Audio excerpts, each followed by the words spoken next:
Carlos, and welcome to another episode of the Pro Hockey Pod, episode 24. This week, someone I've been trying to get on for a while. Happy that he had the time to spend with us today. This guy is someone who's actually from Burlington, where I'm from. Played a long time over in Germany, and then also got into coaching. Transitioned to general manager role over there, and now is in Switzerland. So someone I'm very happy to be able to pick his brain today on the podcast. Welcome to the Pro Hockey Pod, Larry Mitchell. Thanks a lot for having me, Andrew. Now we always take it back to where you started, basically where you were born and stuff. So online it says you were born in Zweibrücken, Germany, and I'm just wondering, like, how long were you in Germany before you went back to Canada, and why were you there at when you were born? Yeah, my dad was in the Canadian military for 34 years and was actually stationed in Germany three times. The first time being when my brother and I were both born in Zweibrücken, my brother in 65 and me in 67. Um, Actually, 68 went back to Trenton, Ontario. He was posted there, but he immediately put in a request to go back to Germany because they liked it so much. So I think it was only like a year in Trenton and then back to Germany for a few more. So as a kid, I know I went to a German kindergarten when I was a kid. So I'm going to say probably about 4 years, maybe then when I was a kid, and then back to Canada until I eventually came over here to play. So where would you say like uh your love for the game of hockey started? Would you say, like, did you start, playing when you were young in Germany, or was it when you went back to Canada? No, I actually started here. My dad was a hockey player, playing for military teams, and military teams back then um, were playing against top German teams and top teams in the Netherlands, which basically concludes to the fact that German hockey wasn't as good in the 60s as it is now, and military hockey presumably was better back then because he used to have competitive games against top German teams and top teams, as I said, from Holland, from the Netherlands. So my brother and I got into it basically because we were at the rinks watching my father play, and I started relatively young. I think I was 4 or 5 when I first started. So my first crack at it was over here. But then when with him getting posted back to London, Ontario, at the time, that's where I ended up, immersing myself in the game at that point. So when you went back to London, then, like, how was the structure of the minor hockey back then? Like, was it similar to now where you have like the triple A, double A, single A, or was it maybe a little less just because of the kids? Yeah, I think it was definitely less. Like, I mean, I don't remember hearing about AAA hockey until I was probably a teenager. I remember starting probably similar to a lot of places in Ontario. I think the first league I ever played in was Timbits hockey, and started as a goaltender. And my dad tried to talk me out of that, and I ended up playing goalie for I think a year. And as the story was told to me by my parents, I loved playing goalie until I let in 9 goals one game, and then I packed it in and became a forward after that. So that's the story I was told. So I'm going to have to believe it. So. I've had a couple goalies on and they have started the same way, but they've stuck it out. So I guess your dad got his wish of you switching back. Um, yeah, and then so you eventually, you play through minor hockey there, and then eventually you make the jump to tier 2 junior. You end up playing for the Brockville Braves, which is in the Ottawa tier 2 junior league, the CJHL. I'm not sure if it has the same name now, but one thing I found very curious about that is, you have some very good years, especially your second and third year. Like, you put up over 100 points each season. And my question is, like, were you ever thinking at this point about the NCAA route? Because you were at the time, like, 17, 18 years old. you'd only have maybe 2 years of OHL eligibility left. Was there ever any thought of that, or did you always have a plan to, I want to go to major junior if that's an option?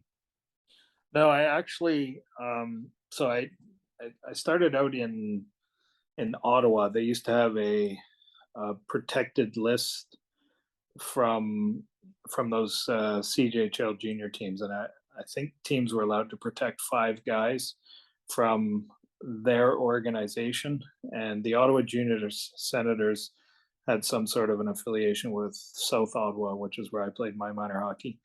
So I ended up getting protected by Ottawa. My brother was playing in Brockville. He was a draft of the Brockville Braves. And I was 16, so I was an underage. And I was playing in Ottawa, but I was playing, um, I was pretty much a spare part. I believe I was playing on the fourth line. I was fourth line center at the time, which for a 16-year-old kid was, I'll say, relatively normal at the time. And then all of a sudden I got a phone call from Mac McLean, who was running the Brockville team. He was coach and GM. And he was inquiring about my interest in going to Brockville, that he had tentatively worked out a trade with Ottawa, provided I was interested in going there. So it ended up, I got traded as a 16-year-old from Ottawa to Brockville, and he immediately put me on the wing. My brother was also a centerman. Put us on the same line, and I went from fourth line center in Ottawa to being a top 10 scorer in the league as a 16-year-old. I believe it was 80, 81 or 82 points at the time. And that's kind of when my career, I guess, took off, and ended up going back the next year. My brother went to Colgate University on a scholarship, and that was my plan as well. So when I played my 17-year-old year, which again I was able to, I guess, pick up where I left off that rookie season, and I think I had around 130 points or something my second year and almost 70 goals. I had a lot of schools who had offered me scholarships, and I did end up going to St. Lawrence University. So I had a full package thing from St. Lawrence University. Unfortunately, at the time, a good buddy of mine and teammate, we both decided to go together. Brian Chapman's his name. He had a long career in the American Hockey League, played a few NHL games, and is now a scout for the Vancouver Canucks.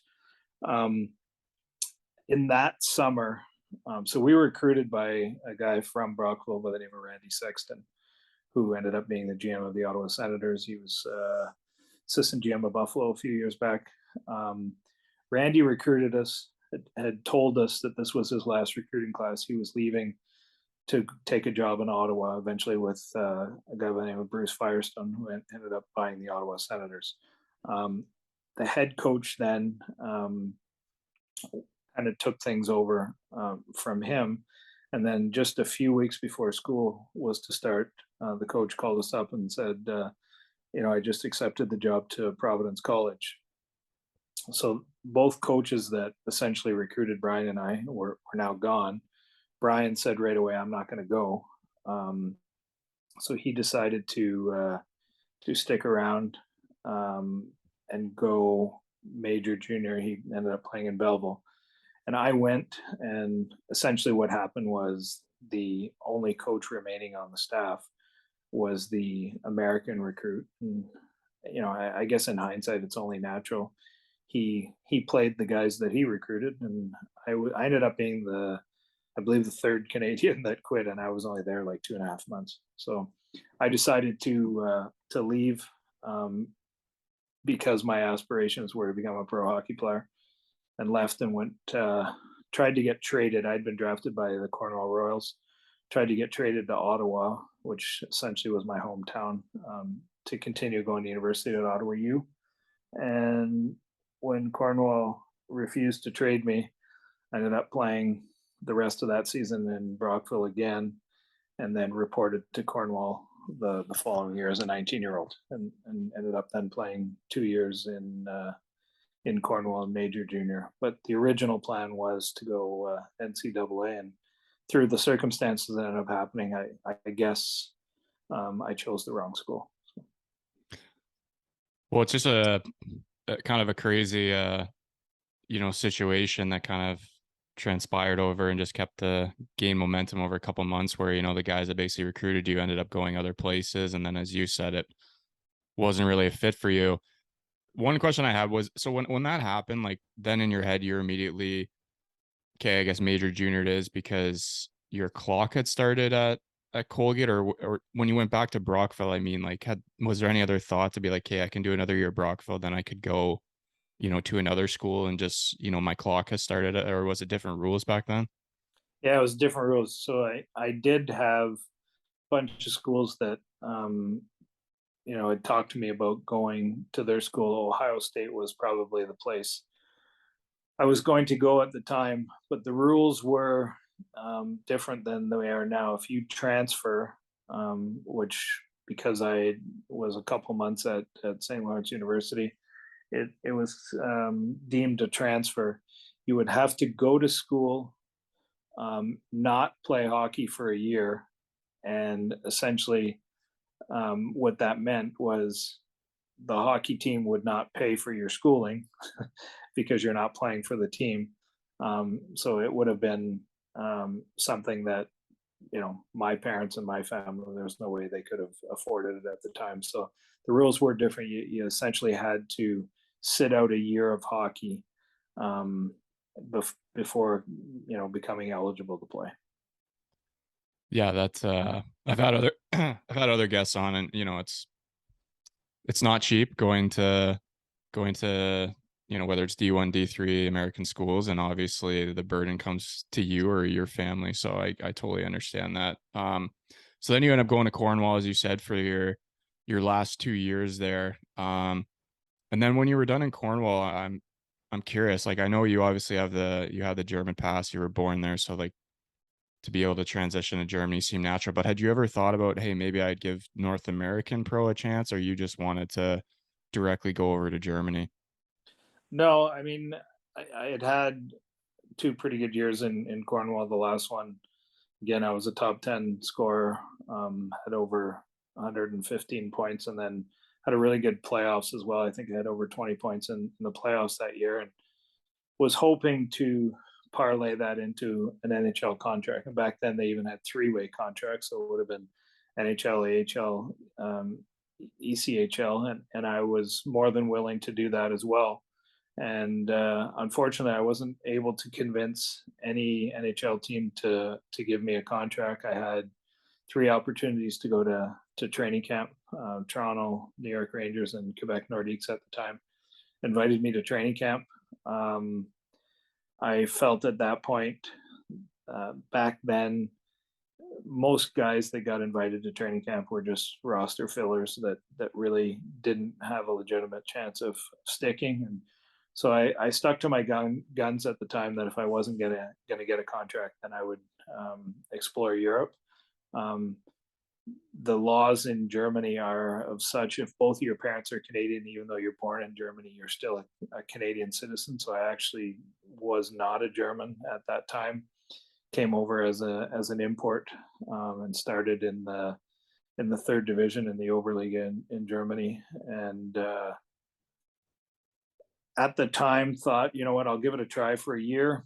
If it's not my thing, I'll come back and finish university, which I had already started in Cornwall. I continued going to university, and that was sort of the initial plan. And that was 1988, and I'm still here now. So Obviously, that changed. That's very interesting. Like, I obviously had always just thought that you had it right from the beginning, but that's good to know.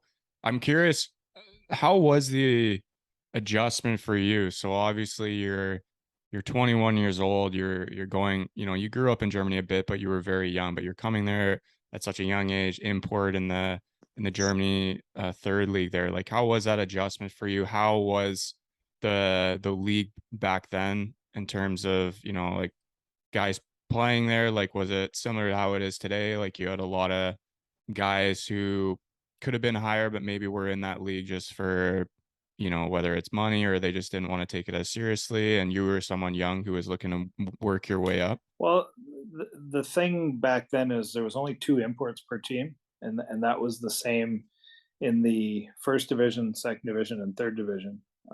So it was it was tough. I mean, I didn't speak any German when I came over. The stuff that I had learned in kindergarten was all forgotten by then. Although I was able to pick it up, I think, pretty quickly. Um, the flip side to the fact that you know your homesickness sets in. You're in a different country. You're young. And you don't have um, you know 5 or 6 or 8 other North American guys on your team that you can hang out with. The other Canadian fellow that played on my team, he didn't live in the town that I lived in. He lived with his girlfriend, now wife, probably a half hour, 45 minutes away. So he was that first guy off the ice, first guy in the showers, and first guy gone to get home because he had a long drive ahead of him. So I actually, the flip side to the negativity that went on with that was I hung around with the German guys and basically tormented them all the time, asking them, how do you say table? How do you say chair? How do you say this? How do you say that? So I was able to learn German relatively quickly because they were all speaking German with each other.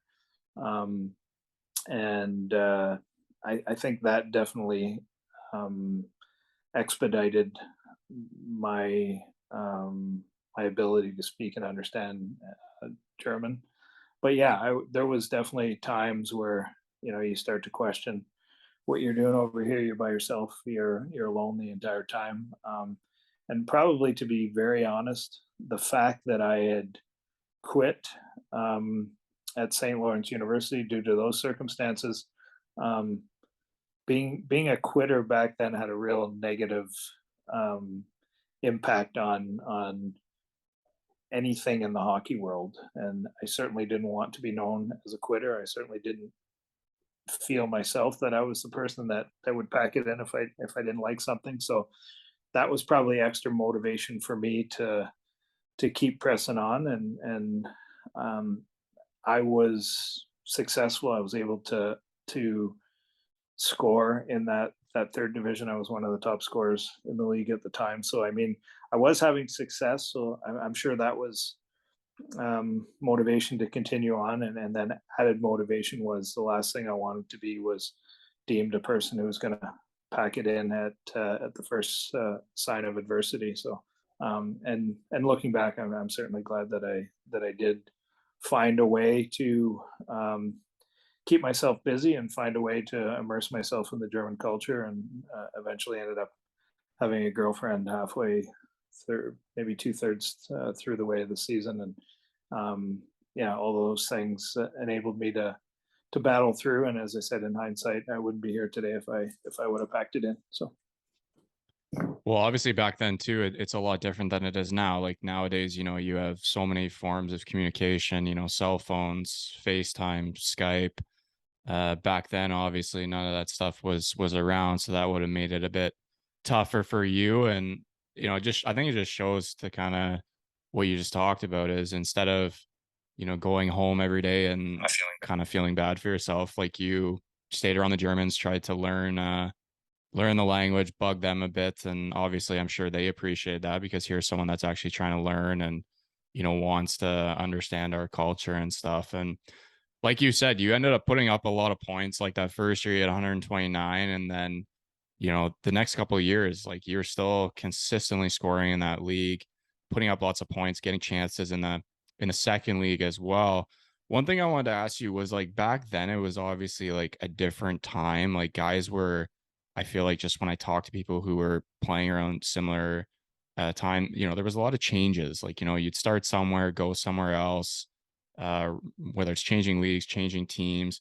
Like, did you have an agent back then, someone representing you, making calls for you, or was it all done by yourself? I had an agent coming over here, and it certainly um, was a negative experience in my life. How I was treated by the agent, how things were not kept that were promised to me. So I ended up parting ways, and eventually, halfway through that first year, I didn't have an agent anymore, and did things on my own.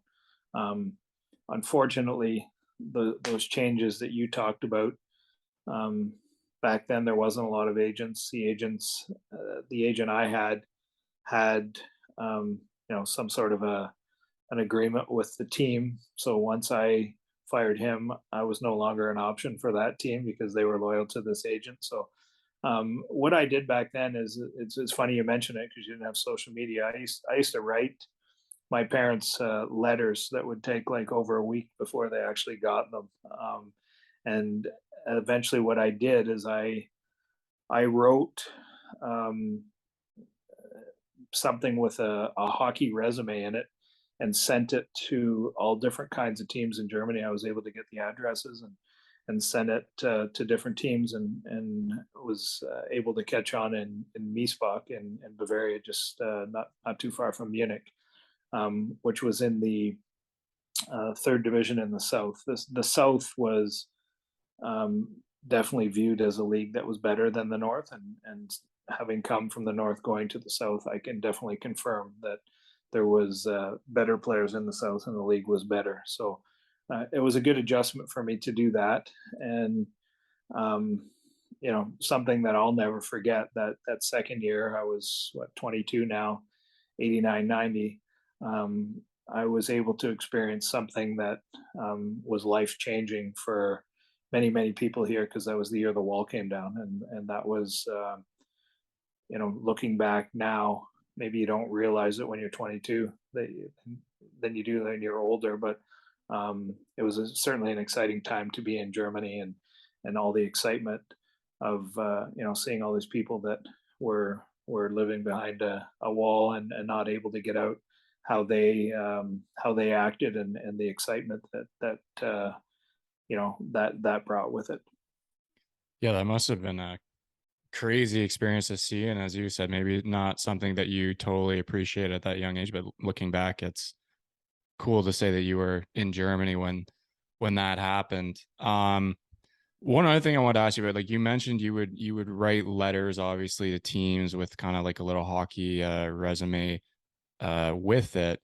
And I just have to think, like back then, again, like there's not like internet's like, it's there, or it might be just coming in. Like it's not like it is today where you can go on Elite Prospects and see everything, go on Instat, see all this video. Like, would teams reach out to like past either players or coaches to confirm like what you're saying in this letter if they don't know who you are? Or like how was it in terms of that? Because I feel like people could just like lie and be like, hi, yeah, I had these many points in this league. I would like to come to your team, kind of thing.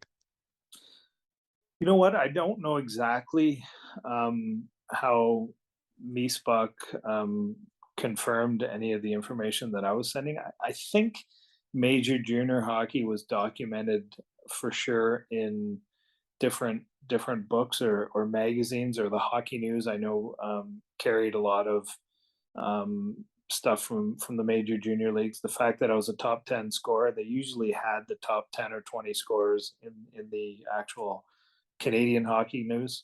Um, so I'm sure there was ways that they could confirm that I wasn't lying, and I don't know how much homework they did, but I'm sure they could have called anyone they knew where I started out in Dienstlaken, which was not too far from Duisburg, Dusseldorf area. Whether they actually did or didn't, I'm not quite sure. But yeah, you're absolutely right. There was definitely um, players that I played with from North America that said they did this, this, and this. And once, things like Hockey DB is the first thing that came out. It was amazing. I always immersed myself in statistics, and I was a bit of a nerd that way. It was amazing how many guys, were 100-point scorers that actually scored 25 points once all that stuff was documented. And I guess fortunately for me, because a big part of my game was scoring, I was an offensive player that had for sure defensive deficiencies. Um, because I was a scorer, I didn't need to lie, and so I can at least honestly look myself in the mirror now and know that I didn't lie on any of the resumes I sent out, and I guess maybe I didn't need to either. So No, as I said, I think even teams, if once I took you, I think you backed up what you had been selling with that letter previously. Um, we're kind of jumping around your career, and the reason I want to do that is just because like you started in the third league, you end up getting a chance in the second league and Greyfrather. And I'm just curious. So back then, like you in your first year in the second league, you end up having 69 points. Like you have a pretty good year. And then the next year you end up back in the third league. And then a year later, you're splitting games between the third league, fourth league. Like, how was that for you?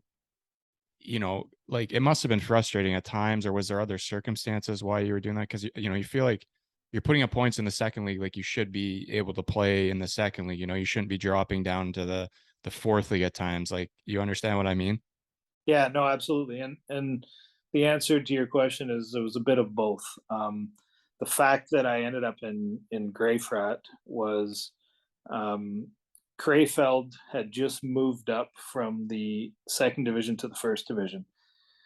And Krefeld was convinced at the time that the fact that I had lived and played minor hockey in Germany back as a young child, and the fact that I had played now 3 years as an import over here, that they could get me a German pass. And they signed me to the biggest contract that I had ever had at that time. It was almost double what I was making in the third division, and said, "Listen, we're going to try to get your pass.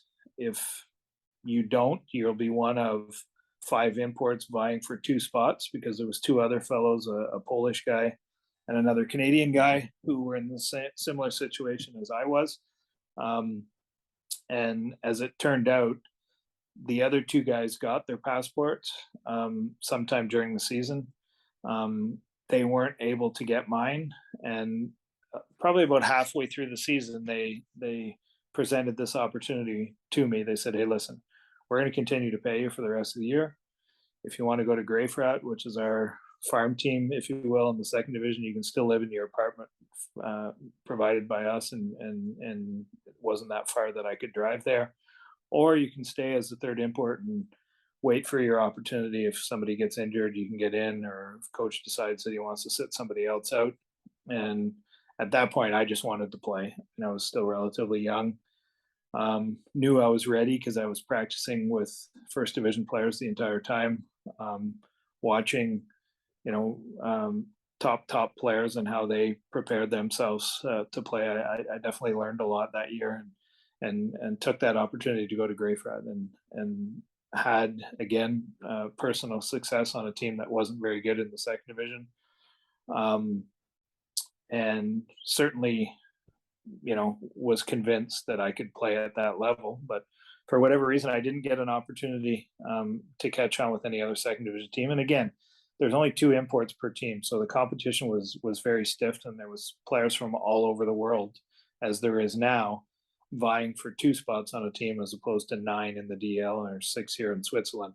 So it was difficult to get spots, and my will to play then, and obviously to remain in Germany, led me back to Bavaria. I had a girlfriend from there, so it led me back to Bavaria, and I ended up going. And then circumstance, as you mentioned, had my first major injury. I'd had a lot of little things, broken fingers,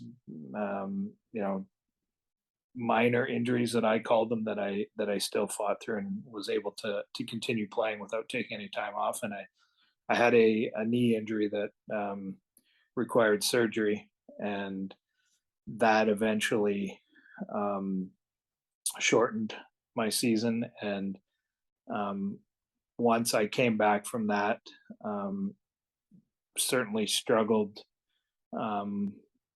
with the injury that I had. Certainly wasn't the same player that I was. And what ended up happening was, as it was back then with only 2 imports. The imports needed to carry the mail.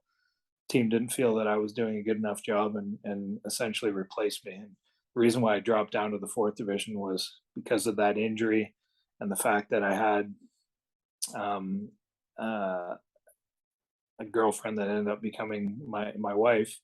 I decided to go to a team that was 3 kilometers down the road and try to find my game again.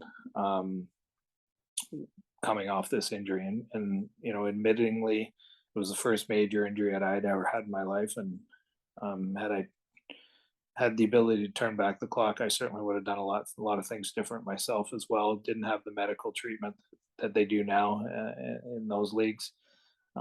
So yeah, there was a lot of circumstance involved.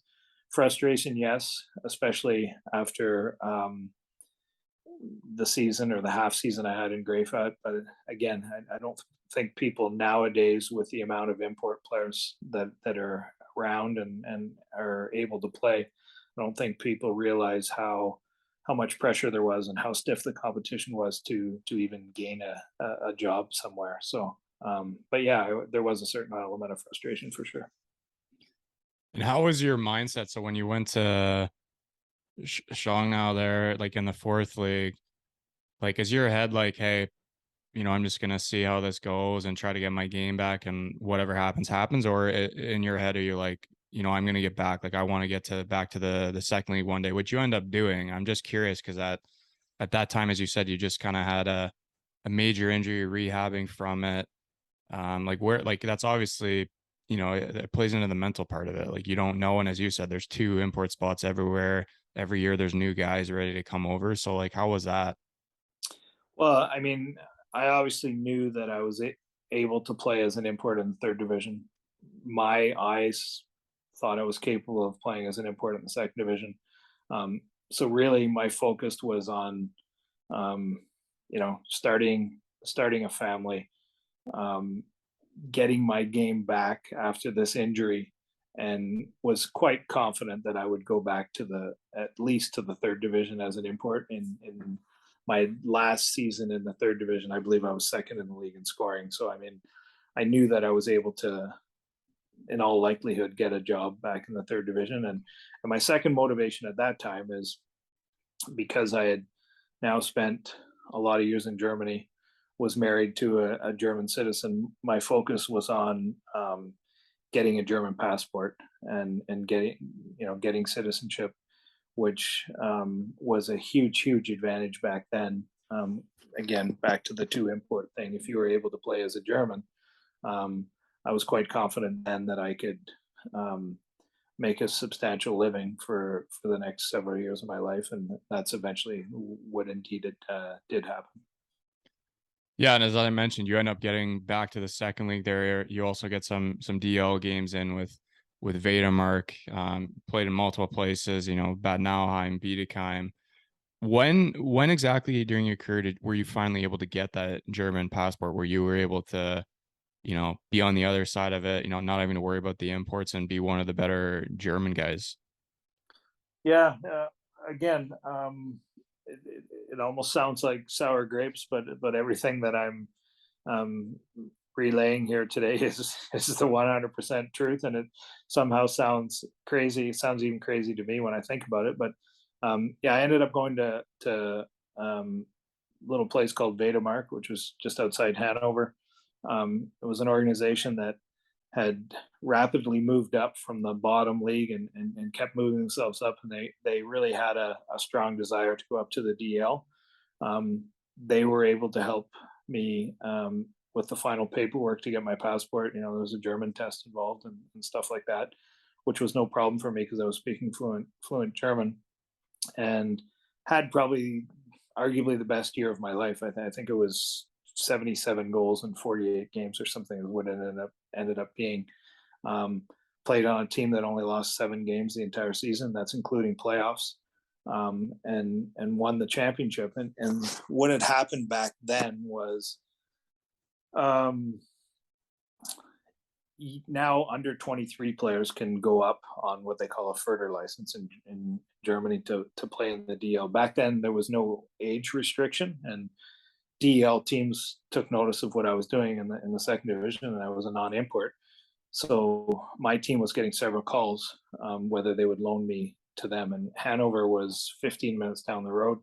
Ron Kennedy, who's unfortunately no longer with us, head coach of the New York Islanders, and was a successful coach. He was watching my team play, and he had said, hey, listen, this just makes sense. It's 15, 20 minutes down the road. You can come and play with us. So he had worked out a deal with my team. As crazy as this sounds, there was no financial reward for me whatsoever. All the money went to my team for loaning me. And I essentially played, I remember it was Friday with my own team. Saturday was they had a TV game every Saturday back then. Saturday afternoon TV game. I played with Hanover. Coach gave me tons of ice time. I was on the power play. I was net front on the power play, and we ended up losing the game 2-1. And I scored the only goal for our team in that game. Went back, played for my team on Sunday, and then on Tuesday they invited me to come back and play again. And as fate would have it, it was 1-1. It went into overtime. Roman Turek ended up being goalie for the Calgary Flames. He was the goalie for Nuremberg.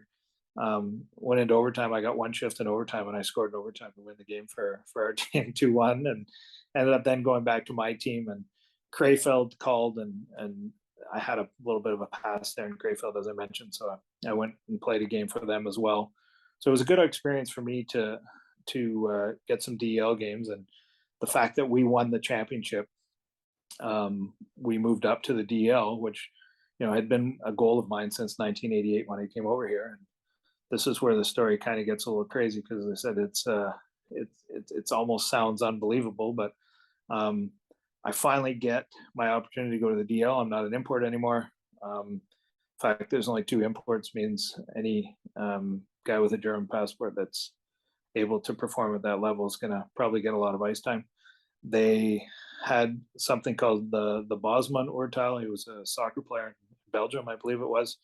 He sued the system and said that any person who wants to work in the European Union for any EU country should be able to play as a non-import. And they ended up opening up the entire league. So now my German passport really meant nothing, because all these teams signed Canadians who had Italian passports, Canadians who had grandparents that were from Ireland would all of a sudden get an Irish passport.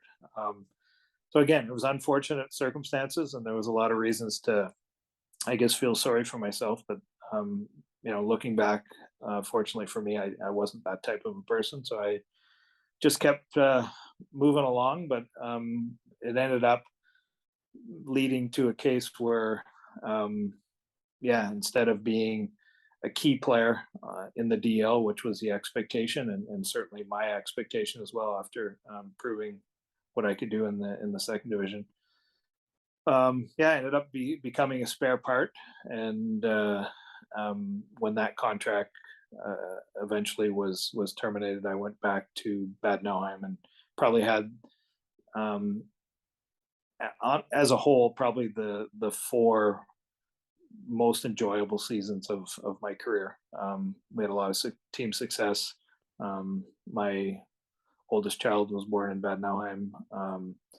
So again, I don't regret any of it, but there certainly was some bad luck fed to me, if you will, along the way. Yeah, I've always heard about that rule where they just basically anyone who had some sort of European passport would not be an import in Germany. And to be honest, I still know guys today and agents today that are telling their clients that that's still there, which obviously it's not. But glad that you didn't sulk about it, and obviously just persevered. And I'm going to Nauheim. Just looking at your roster, I just wanted to point out quickly, like your roster in Vetamark that year was like pretty talented guys. Obviously, Mark Juris, who this is the reason I first met you, was playing there. He always talks about Len Socio. Socio was obviously a player that played in Germany a long time. Joey West was there. Mark West. Mark Kosterik, I believe, is coaching at Nipissing now. A couple other guys. Pat Kershaw, who's an agent now. Mark Mahone, who was a GM and now is an agent. So like It's funny how you just like see these guys, like you've all been together, you all know each other playing, and now you're all still involved in the game. So I think that's just kind of very cool to see. But how long did that rule last for when it could be like whatever passport you had, you would not be an import in Germany? Well, what they eventually did, and that was led to my um, fairly quick departure out of the league, was they said, you know what, this is crazy. We've got guys who've never been to Ireland before who are getting Irish passports just so they don't have to play as imports. So they just opened it up, and they just said you can have as many imports as you want. Um, so that went for a few years, and then they initially came up with what they have today, which is essentially a gentleman's agreement. It's a gentleman's agreement amongst the teams that um, anyone who does not have a German passport is an import, and if you have a German passport, then you're able to play as a non-import. Um, Back when I started in '88, they had the German citizenship. They also had German player passes. So when I first came over, a lot of guys did the 18-month inactive, they called it. You could actually stay in Germany for 18 months, not play hockey, and then you would automatically be granted a player's pass. So they had rules like that. Um, but eventually it just became cut and dried. German citizenship, you play as a German. If you don't have German citizenship, you play as an import. And gentleman's agreement that each team plays with 10 plus two more cards, or the way it is now with 9 plus two. So essentially, this Bosman Urteil that came through, um, it's still in existence if somebody doesn't want to be a gentleman, because it's a Jeez, gentleman's agreement. So that's crazy. mhm. But that's Europe, and that's why we do these. Yeah. So, anyways, you end up having a 14-year professional career in Germany. So at 35 years old, you end up stop playing. I'm just curious, like, did you stop playing because of injury, because of family, another opportunity somewhere else? I had a lot of concussion problems, and it really got to the point for me where I was unhappy with my inability to perform at the level that I expected myself to perform. I was a player that really had no fear. Felt myself being overconscious about how I played the game, and it really led to a lot of dissatisfaction for me. But when you're trying to feed a family, and we don't make millions like guys in the NHL do. It just got to a point where I said to myself, you know what, too many concussions. What's going to happen after hockey? There is for me a life after hockey, and that combined with the fact that I felt myself I wasn't able to perform at the same level that I could and that I expected from myself. So decided to pack it in. My wife at the time, our two children, we owned a house in Burlington, Ontario, that I was able to reach my goal, which was to have um, that house paid for without a mortgage when I decided to begin chapter two, if you will. Um, so the plan was to return to Canada for forever, and we ended up doing that. Um, so it was been after the 01-02 season. As you said, I was 35, or just turned 35 in June that year. Um, and didn't really know what I was going to do. I kind of thought I wanted to stay in hockey for sure. So I remember again sending out my CV to all, I believe it was 30 NHL teams at the time, thinking that I had some value as a scout for someone. Did end up getting a job interview from one NHL team, but you know, unfortunately, wasn't able to get a job. And then you definitely start to fear sets in. how am I going to feed my family? What am I going to do? Went through all of those emotions, and perseverance, luck, probably both of those things combined. One of the guys that I reached out to, who was an NHL scout, is now a director of scouting for an NHL organization. He was the stick rep for Bending Branches hockey sticks, which were sticks that I used in Europe. And I saw that they had an ad in the Hockey News looking for a sales manager, a pro sales manager to service the NHL teams. So reached back out to him and said, hey, you didn't have a job for me as a scout. Do you still have connections with this Bending Branches company?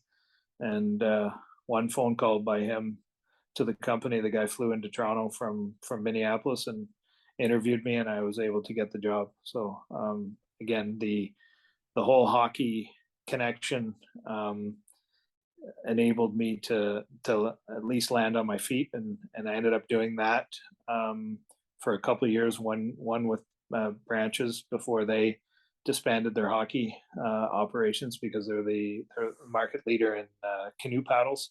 That was the interesting concept with them, is they manufactured canoe paddles and hockey sticks, because a lot of the things used to make both of those were similar. Bending Branches ended up closing down because their inability to adapt to the one-piece market. They were big into wood, and yeah. So anyway, went from there to Hespeler. They were looking for a guy, so I was able to catch on with them.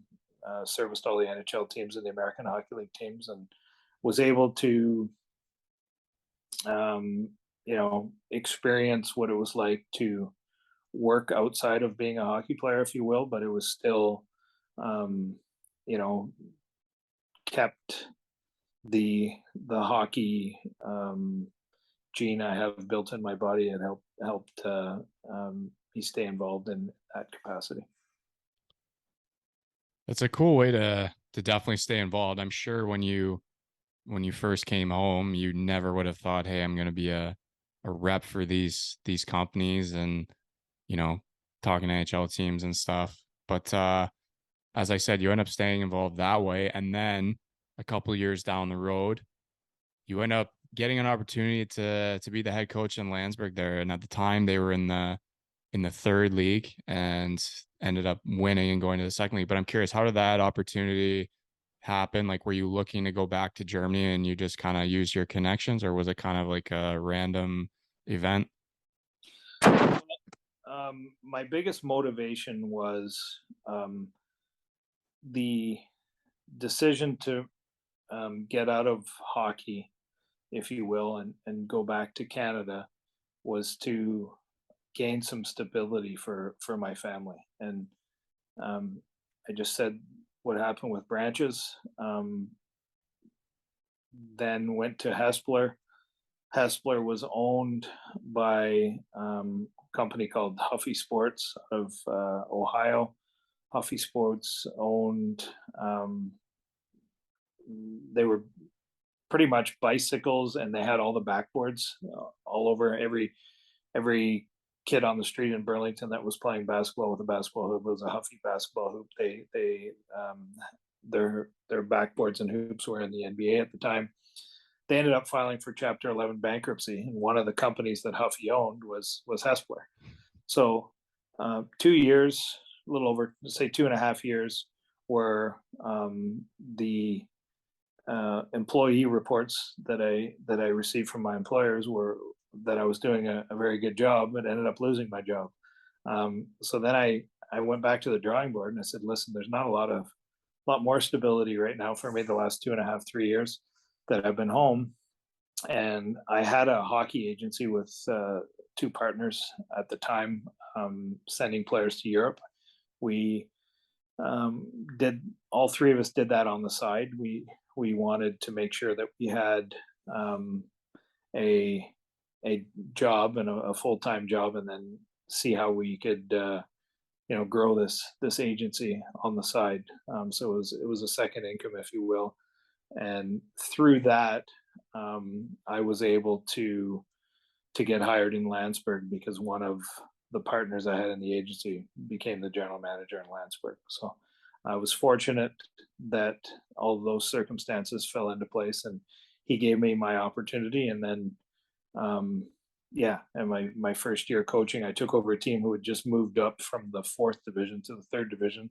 So there was literally no expectations. The goal was to stay in the league, and through my connections with the agency, I was able to sign some really good imports, and they all made me look good, and we won the championship and moved up to the second division. So at that point, um, you start to believe that coaching's pretty easy, and coaching is anything but easy.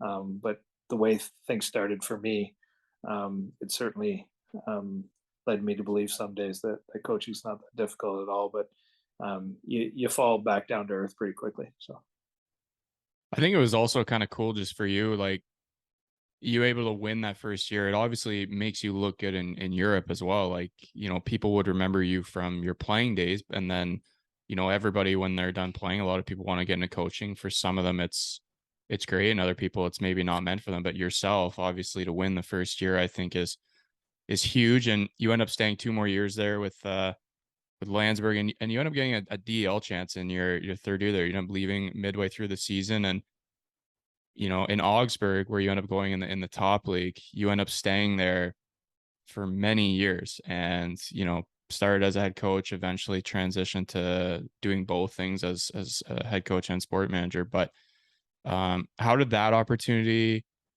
come about? And then once you answer that, I'm gonna ask you another question about your owner there. yeah, Landsberg. Um, I think things just went too fast for the organization. So they went from the fourth division up to the third, saw themselves as a third division team, wanted to establish itself over the next few years as a third division team.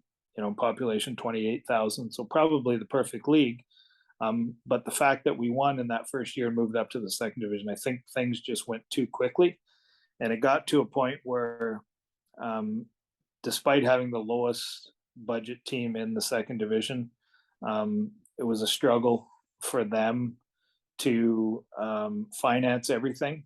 And I was coach and GM, so I was essentially drawing a salary and a half, or however you want to formulate it. Certainly wasn't two salaries, but it was for sure more than the coaching position would have played in Landsberg. And they really didn't know what to do. They got at a crossroads halfway through the season, and Augsburg had actually called me and asked about my interest in taking over the next season. And we met and discussed that possibility. I was obviously ecstatic that after would have been 3 years of coaching, getting to the highest level, which was something that I struggled to establish myself as a DL player, and it was always still a dream of mine. Like every kid, to get to the NHL. My second dream was, because Germany had become my home, to get to its highest league. And I was ecstatic that someone was interested in me at that highest level as a coach. And then it ended up, the financial difficulties in Landsberg became difficult for them to burden, and Augsburg ended up firing their coach and then calling me back and saying, "Hey, listen, we heard about what's going on in Landsberg. We'd love for you to come aboard now." And I went to Landsberg and approached them with it, and came to some sort of a conclusion. I'm not going to say it was something that was agreed on by everyone, but enough people in Landsberg saw that as maybe a way of surviving the season and not going bankrupt. And I was afforded the opportunity to go to Augsburg. So it was December 2007, and as you mentioned, had a pretty good run there.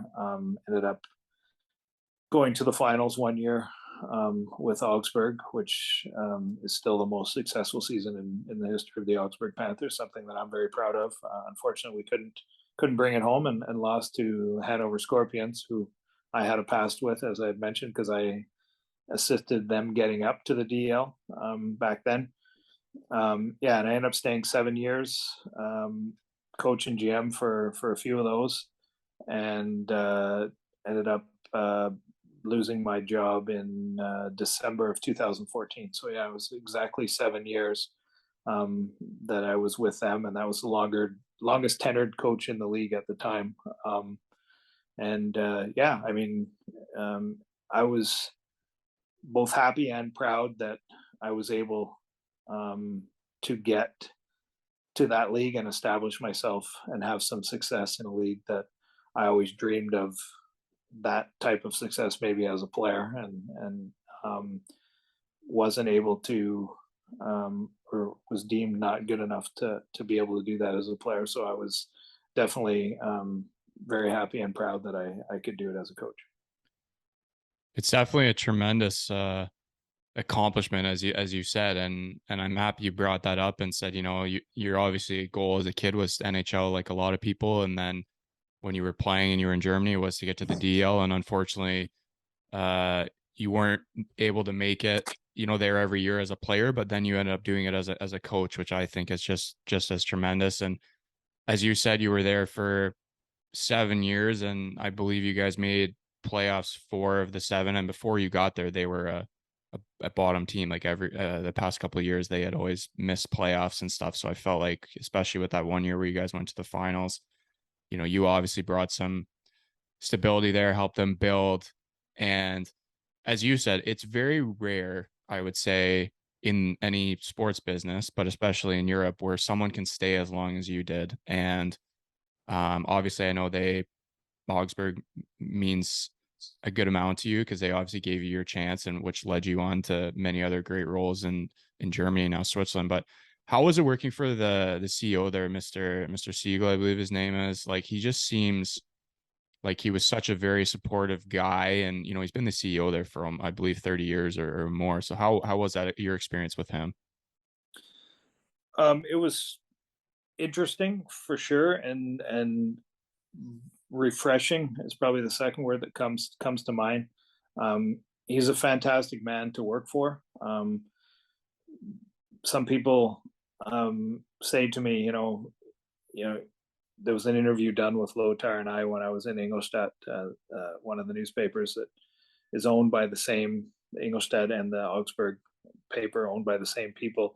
They did an interview with us, and I got a couple phone calls from people. And they're like, "Yeah, how can you do an interview with that guy? He fired you, in December 2014." But for me, the way I look at it, yeah, he fired me, and I would have loved to continue on coaching some more, but um, I owe Lothar most of what I have today, because he um, had the guts to hire a guy who had been coaching for 2.5 years, a guy who was coming from the third division up to the second division. And without him having the guts and the courage to hire me at the time, I certainly wouldn't be where I am today. So when he fired me, even though it's a huge blow, nobody wants to get fired, and I certainly don't enjoy being fired. When you can look back and reflect, and for me, I was fortunate enough that I got a job 4 days later. I got hired in Straubing as the head coach in Straubing in the DL at the time. But when you look back and reflect, and yeah, he fired me, but he's also the guy that gave me the opportunity to do what I was able to do. And of those 7 seasons, because there was 2 half seasons, I went on halfway through the season, got fired halfway through the next season. So for me, it was 6 full seasons, and 4 of those 6 we made the playoffs, and that's something I'm proud of with Augsburg, because they were perennially a non-playoff team before me, and after me, Lothar went the same way and hired Mike Stewart from the second division, and Mike was able to make the playoffs 2 of his 4 seasons, and had the best regular season in the history of the franchise. I believe they ended up in 3rd or 4th the one year. So working for Lothar was something that I think is unique in professional sports of today. He's been there for over 30 years. He's very hands-on. Negotiated all the contracts back then, allowed me to pick all the players, even though I didn't have the GM title at the beginning. My role really never changed when I got the GM title. He still negotiated all the contracts, enabled me to pick all the players, enabled me to scout as much as I wanted after the season. Never cut corners in terms of that. We were known as Lothar was known as the cheap owner who wouldn't pay anybody any money. He didn't cut corners in things that he felt were investments, and sending me to North America to watch American Hockey League games for 3 weeks and watch 18 games in 21 days and travel 10,000 kilometers. He didn't care how much that cost because he viewed it as an investment, and his ideas on how he wanted to run his organization, whether you agreed or disagreed with them all, they were unique, and he had a lot of success doing it. And we still have open communication lines today, and I'm forever grateful to him for giving me that opportunity. And I always tell people, whether positive or negative, mostly everybody has a boss, and whether you like or dislike your boss, I can honestly say working for Lothar was sometimes frustrating, which I think any boss can be, but it was nothing but a positive experience looking back, and I learned a lot from him.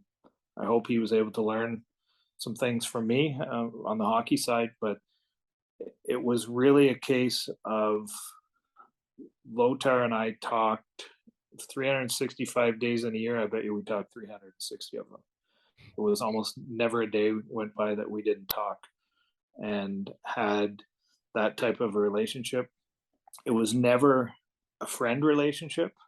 It was a business relationship. He was the boss, I was the employee, but he put a lot of trust in me and allowed me to run the hockey side of things the way that I wanted. He allowed me to grow the organization. When I started, no assistant coach. Dwayne Mercer was the team manager. He doubled as an assistant coach, no goalie coach, no fitness coach. We had none of that. And he allowed me year for year grow the organization. And has even said to me on the phone before where the organization is today. A lot of it started with my work and how my vision was on how I want the organization to be. And you know what, him saying that is certainly compliment enough for me. So Yeah, I think that's probably one of the biggest compliments you could obviously get. And as you said, he put a lot of trust in you. And I think that too, like, just he seems to enjoy finding guys who might be, I don't want to say like diamonds in the roughs, but like overlooked because of where they've been coaching before, and gives them chances like yourself, and then Mike Stewart after, who obviously still coaching today in the DL in Wolfsburg. And it's good to see guys like that, because a lot of people in Europe might not have taken that chance and would have just taken the best guy on the market who had been there in the league a long time or something, because it's just the safe move, I would say. But and then after your time there in Augsburg, you end up going to Straubing for 2.5 seasons there as the head coach. And I'm just curious, like when you're in Straubing, and you obviously got the experience in Augsburg of being able to basically pick the players, but Lothar would obviously do the contracts and stuff. Was your focus starting to think, okay, maybe after I'm in Straubing here, or maybe with Straubing, like I'd like to get on the sport manager side of it only, so the general manager side? well, the good thing was Jason Dunham acknowledged what I had done with Augsburg, and Augsburg and Straubing were pretty much at eye level with each other from a financial aspect, and Straubing was struggling at the time. They're in last place, and Jason said to me from the beginning, the decision on players, the final decision will be his, but he wants to use my experiences in scouting and all those scouting trips I did. We actually did those scouting trips together after that. So although I wasn't the GM, I was almost de facto the assistant GM, because Jason allowed me um, to communicate all the players that we had looked at and ultimately discussed, and then he made the final decision on it. But I was definitely involved in all those talks, so I wasn't just a coach. My motivation to become a GM was I literally went from Landsberg, where pretty much did everything, Augsburg, where season would end, I would get on a plane and fly to North America, and it was really a case of working 24/7 almost, as a coach and as a GM, and immersing myself in everything. And then I got to Straubing and took a half a step backwards, if you will, because Jason was definitely the GM and definitely the boss. But I just got to a point where my body, my mind needed to try something else. And obviously had experience on the GM side, but it was combined with coaching. So that was my motivation. I remember that talk with Jason saying, "Hey, listen, we've had 2 successful seasons here. Coming from last place to make it to the quarterfinals the one year, making the playoffs again the next year, and losing in triple overtime to Berlin is how we lost out that year. I think I need to try something different." And my mindset at the time was, I want to try just being a general manager or a sport director for a couple of years, and then reevaluate whether I go back into coaching or not. And I'll be perfectly honest with anyone who's listening who wants to become a professional coach.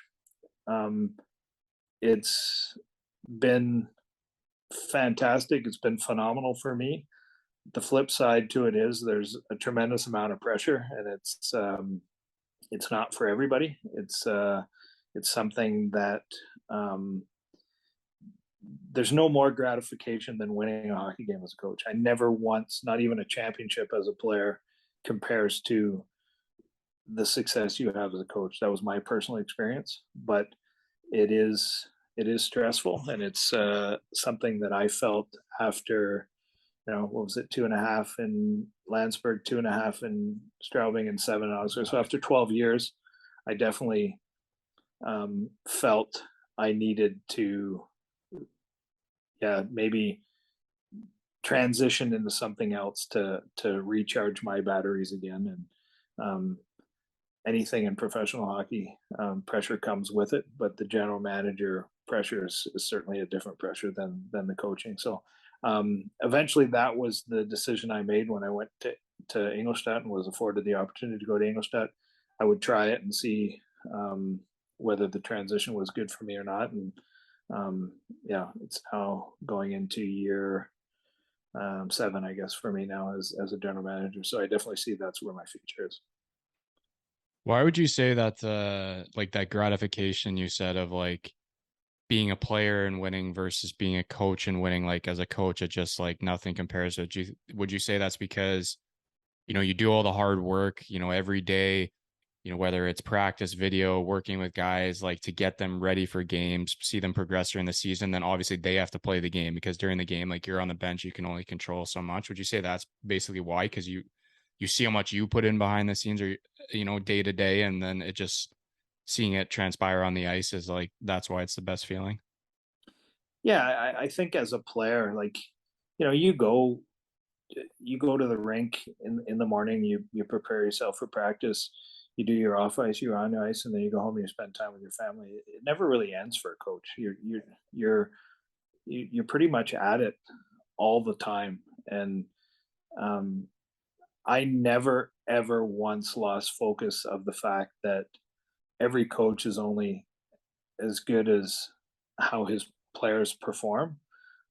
So for me, I always knew the players were the main reason why you had success or didn't have success. But at the end of the day, your job is to motivate them, prepare them, lead them.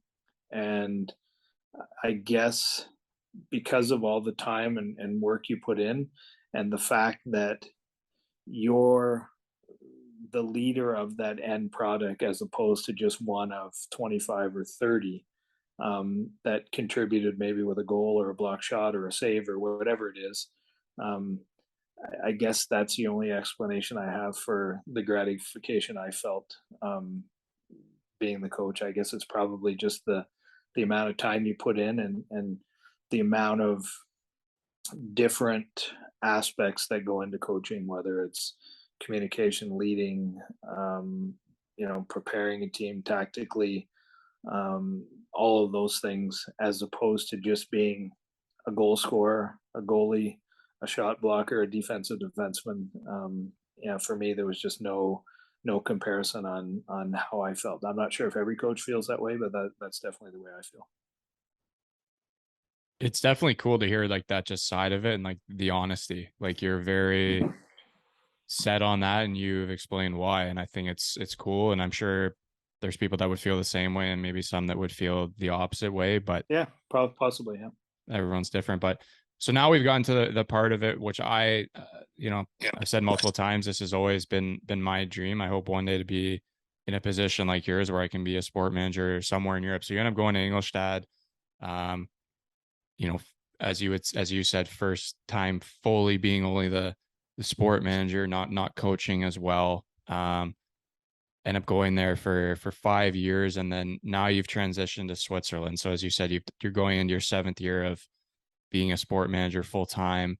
What would you say? I know the leagues are different, so they vary in rules and probably different types of imports and stuff. But like, what are your scouting philosophies? You would say, like, when you're going on these trips, whether it's in Europe or whether it's in North America at the end of the year, like, what types of players is Larry Mitchell looking for? The qualities in these players, I guess I would say. Well, it's a very good question. I did my North American scouting trip again after not doing it for a few years because of COVID. Um, I guess the main differences here are there's less import spots. So you're not looking for 9 or 10. Like in Straubing, every year we started the season with 10 and had a healthy scratch every game if 10 were healthy. Now here you're looking for 6. Some already have multi-year contracts, so that 6 goes down to potentially 3 or 4. And then the differences that come along with that is with 9 or 10 imports in the DL, I believe there's room for a defensive defenseman. I believe there's room for a guy that maybe you're planning on being an import, but being on the 3rd or 4th line because of leadership / maybe toughness that he brings. Something that I definitely think is needed on any DEL team to have success. To now a league that puts a major emphasis on skill, speed. There's really no room for strictly a defensive defenseman in our league. The defenseman imports, most teams only have 1 or 2. Most teams probably 1. It has to be a guy that's offensive end. And I always say the best import defensemen in this league are the ones where you can put them out in the last minute, whether you're up a goal or down a goal. And then there's very limited fighting. Fighting is frowned upon here. It's not the same as the DL per se. So there's no room for an import to be on your 4th line or 3rd line. There's no room for that tough guy. So I would say those are the major differences. I'm still watching the same leagues in the American Hockey League or maybe an East Coast Hockey League game. I go to Finland quite often, usually 2 or 3 times a year. I'm still watching the same players in the same leagues, but I'm definitely looking for different types of players. And the emphasis is definitely on skating, which I think is the way hockey has gone worldwide right now. But even maybe more of an emphasis. So I through David Reinbacher and what just happened, with him being drafted 5th overall by Montreal, I had continuous contact with NHL teams leading up to the draft, and now with general manager Kent Hughes in Montreal since they drafted Riney. Most people agree with me that this league here in Switzerland quite perhaps is the second fastest league in the world next to the NHL. So there is a huge emphasis on being able to skate well enough to succeed here. I definitely would agree with that. Like from the games that I saw last year, I went to a couple playoff games. It's the speed is very noticeable, and I think the thinking, like everybody knows what they're going to do the next two decisions before they do it, and I feel like that's why I said this to Josh one time when I talked about him, is just the ability they have to make it at those decisions at such a quick pace, know what they're doing before they do it, allows them to relieve pressure way easier. Where I don't think, not to say that the DL is worse at that, but it's definitely at times you can notice there's a difference between Switzerland and Germany, as you said, especially with the speed. Um, what would you say in terms of your job would be like the hardest part of it? In general or in Switzerland? I would just say in general. Um, I would say in general, it is just the many facets that go along with the GM title and the GM job.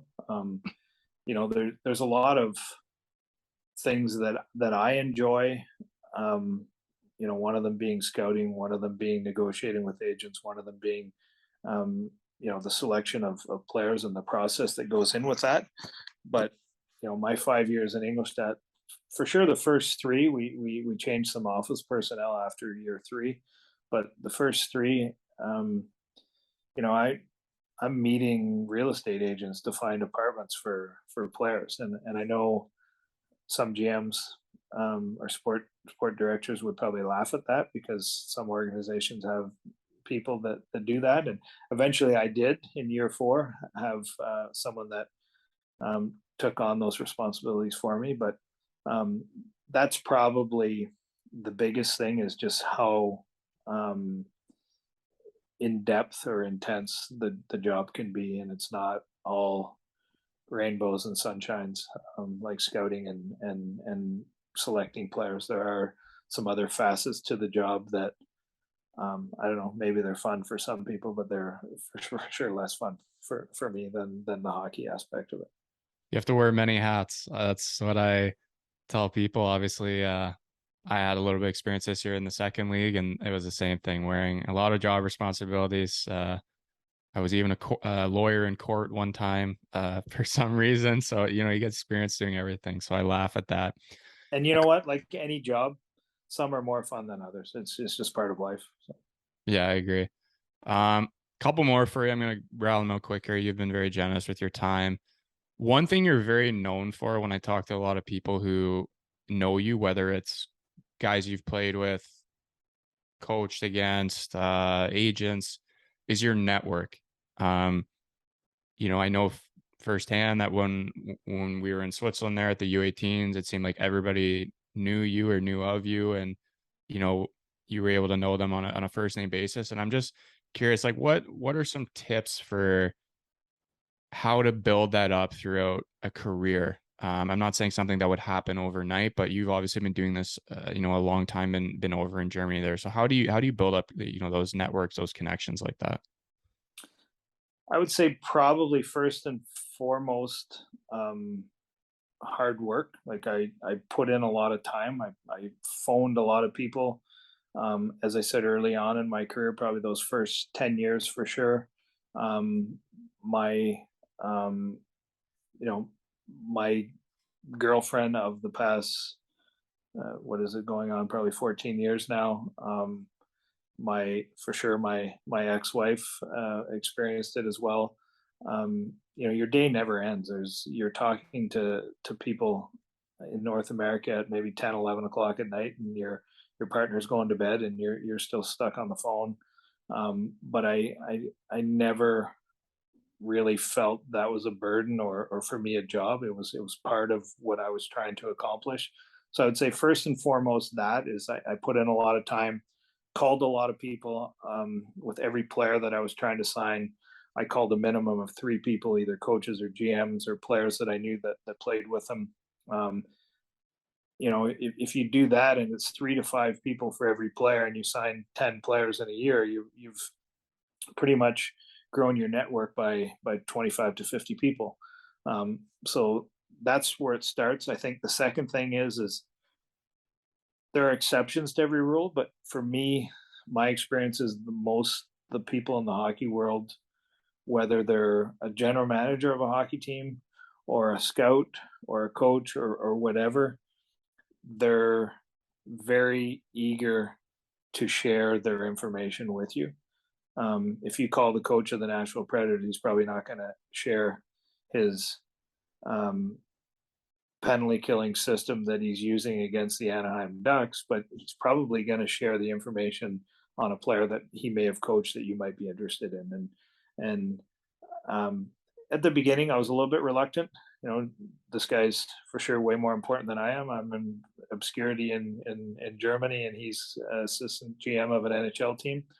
But I encourage anyone who's listening that wants to get into this, or yourself for sure, don't hesitate to call people. You may get the door slammed in your face a couple times, and I certainly did. But for the most part, hockey people are very eager to assist and help and share information. So I guess my second tip would be don't be afraid to call people. And again, I'm 56 now. I said to my coach, Jerry Fleming, the other day, I said, you know what, I really needed to call Kent Hughes. I talked to him at the draft and told him I'd touch base with him about David Reinbacher. How do you think it's okay for me to call general manager of the Montreal Canadiens? This is probably his downtime. So I still am apprehensive sometimes, or for sure conscientious about who these people are and the importance of their job. And I can honestly say I made the call, wrote him a message. We worked out a time. I talked to him, and it was the best conversation for 30 minutes. And not once in that 30 minutes did he give me the feeling he's a GM of a Montreal Canadiens and I'm a GM of a Swiss hockey team. It was for sure, at eye level, and that's why I encourage people, really just go up to people, talk to them. I've so many times gone up to a person and said, "Hey, do you remember you met me 3-4 years ago at an AHL game in Hartford, Connecticut?" And I know they didn't remember me, but once you refresh their memory, you can pretty much pick up where you left off and ask them any information. So I would say probably those two things be the most important, and for sure what doesn't hurt me and anyone that's watching this podcast is going to be able to confirm this statement is I like to talk, I like to communicate, and I used this one anecdote in Augsburg the one year. Every report card I got, I think from grade 1 to grade 6, my mom told me it said that he's a good student. I always had good grades. He talks way too much in class. So maybe the fact that I started at a young age, it enables me to do podcasts like this today and build my hockey network. You're welcome to talk as long as you want. There's no time restriction here, but you raise a good point that, because there is that, like, I know for me in a personal factor, and I'm sure other people who've been in similar situations, like when you do reach out to these higher ups, even like I'll even like personally, like me with you sometimes, like I personally am like, hey, like I want to check in how he's doing, but is he going to be too busy? And like he's got other things to worry about, so maybe I shouldn't bug him. And I think that sometimes people worry. They're like, oh, Ken Hughes of the Montreal Canadiens, like he's not going to want to talk to me, or he's got better things to worry about. So you kind of maybe don't reach out, or you hesitate, and then you could have had a chance there. So I think that's something that people obviously go through, but I think it was a good point by you. Just it doesn't hurt to communicate, and you'll obviously figure out a time or a place when he has some time. And I'm happy to hear that someone like that, who's the GM of one of the most historic NHL teams in history, never made you feel that he was better than you, or that he was at a higher position. So that's obviously great to hear. Two more for you. We both know that he is. Yeah. But it's how you respond and how you adapt to that situation. And as I said, I know that Ken Hughes is the GM of one of the the team that's won the most Stanley Cups in the history of the NHL, but he never gave me that feeling once, and I think that's what it's essentially all about. Um, so I in that call, I even asked him. I said, I want to remain in contact with you, and I'm very conscious of the fact that his time is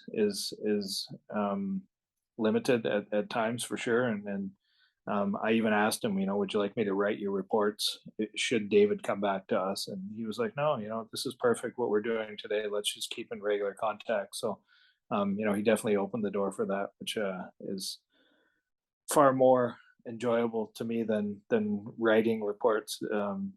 Just talking on the phone and giving him information that way. So I was actually very happy on how he wanted to proceed going forward.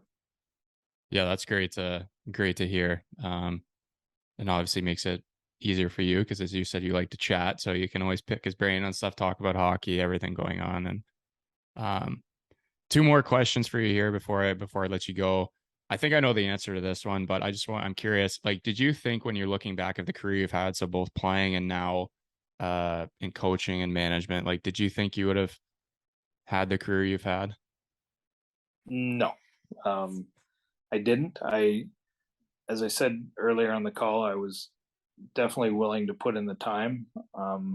And I can honestly look in the mirror today and say that from a time perspective, I certainly did everything that I needed to do to get here. But you need luck. You need people like the person in Landsberg at the time, Lothar Siegel in Augsburg, these people here in Switzerland to get me into the Swiss league. You need people like that are willing to give you an opportunity. Um, and last but not least, um, you need good players who, especially as a coach, you need good players that allow you to have success. And those are things that I've for sure never forgotten. But um, I hoped and I dreamt that I could do what I've been able to do over the years, and I'm certainly not finished. But the answer would definitely be a no. No, I never expected this. Yeah, I definitely would say that you had quite the career, both playing and behind the scenes as well, coaching, management, whatever it may be. Last question for you here. I like to ask the guests, just kind of end off on, what is one piece of advice, or if you have multiple pieces of advice you would give your younger self? So if you were speaking to Larry Mitchell at age 16, 17, what piece of advice would you give him, or maybe some of the younger listeners listening? That's a good question. Yeah, I would say probably that what so many people told me along the way, and um, I definitely would relay the same message as um, don't look back later on and say, um, did I do what I needed to do in terms of my time commitment, my preparation. Big thing today is obviously communication, but um, don't look back and say, did I give 100% or that proverbial 110%, which doesn't exist as we know, because 100 is the maximum we can give. But that's a great sports or hockey term, 110%. Make sure you do that. And when I look back at my playing career, yeah, I was dealt some bad cards along the way and some bad luck, but I certainly wish we had the resources that hockey players have today.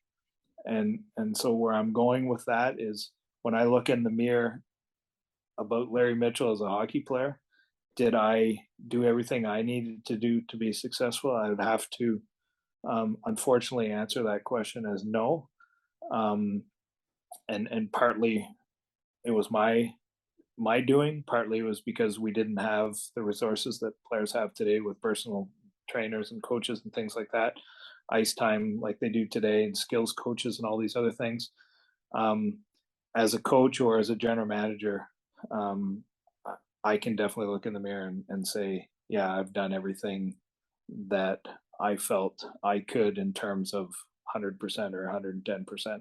So that would probably be my best advice is don't take shortcuts. Don't think that coaching is a 9 till noon job. It's a 24/7 thing that never stops if you want to be successful. And that would probably be my best advice is be prepared that there's a lot of hours you need to put in.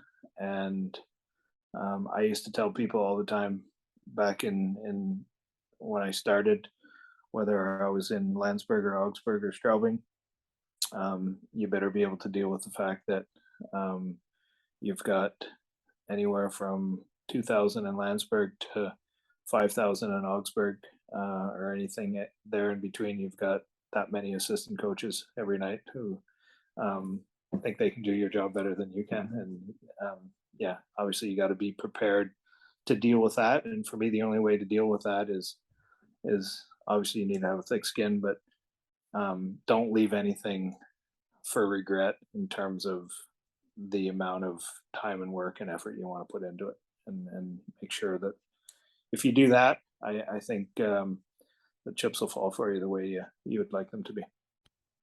Yeah, I mean, you said it perfectly. I do believe that hard work pays off. Good things happen to good people. So like as you said, you might have not done everything to the fullest maybe, or things that you wish you could do over in your playing career, but once you transitioned into the coaching management career, you made sure that you busted your balls, did everything you could, and you can honestly say, today I've done everything and I have no regrets for everything I've done for the most part. So I think that's like pretty honest and true.